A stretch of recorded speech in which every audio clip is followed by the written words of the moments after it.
बांग्लादेश में आरक्षण को लेकर चल रहे विरोध प्रदर्शन में रविवार को हुई हिंसा में कम से कम 90 लोगों की मौत हो गई।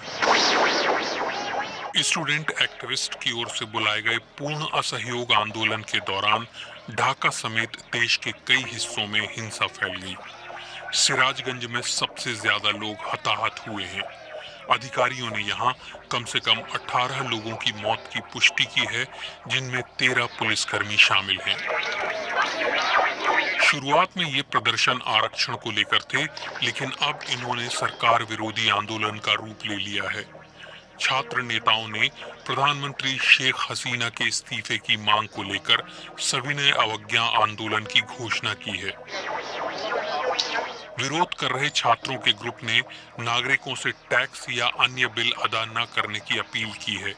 छात्रों ने सभी फैक्ट्रियों और सार्वजनिक परिवहन को बंद किए जाने का भी आह्वान किया है। प्रदर्शनकारी अब साफ तौर पर सरकार बदलने का आह्वान कर रहे हैं। इससे पहले प्रदर्शनकारियों ने 6 अगस्त को ढाका तक लॉन्ग मार्च करने की बात कही। इसके लिए उन्होंने सभी लोगों से इस कार्यक्रम के लिए ढाका आने को कहा। ये रैली ढाका में दोपहर 2 बजे आयोजित होनी थी, लेकिन इसके बाद इस लॉन्ग मार्च को एक दिन पहले यानी 5 अगस्त को ही करने की घोषणा कर दी गई।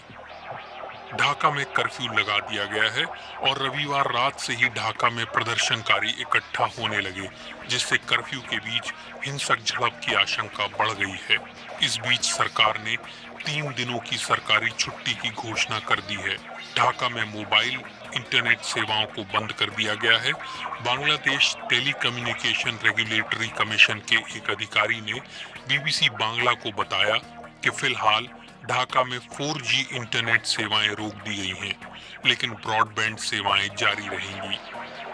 बिना 4G और 3G सेवाओं के लोग मोबाइल से इंटरनेट के जरिए सूचनाओं का आदान प्रदान नहीं कर सकते हैं।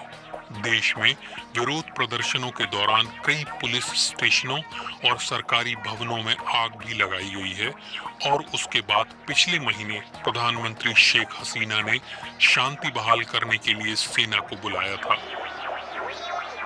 बांग्लादेश के सिलहट में मौजूद भारतीय सहायक उच्चायोग ने वहां रह रहे भारतीयों और छात्रों के लिए एडवाइजरी जारी की है। भारतीय सहायक उच्चायोग ने कहा है, सिलहट स्थित भारतीय सहायक उच्चायोग के अधिकार क्षेत्र में रहने वाले छात्रों समेत सभी भारतीय नागरिकों से अनुरोध है कि वे इस कार्यालय से संपर्क में रहें और उनको सतर्क रहने की सलाह दी जाती है। दूतावास ने आपात नंबर भी जारी किया है और कहा है कि आपात स्थिति में कृपया 880131376402 पर संपर्क करें।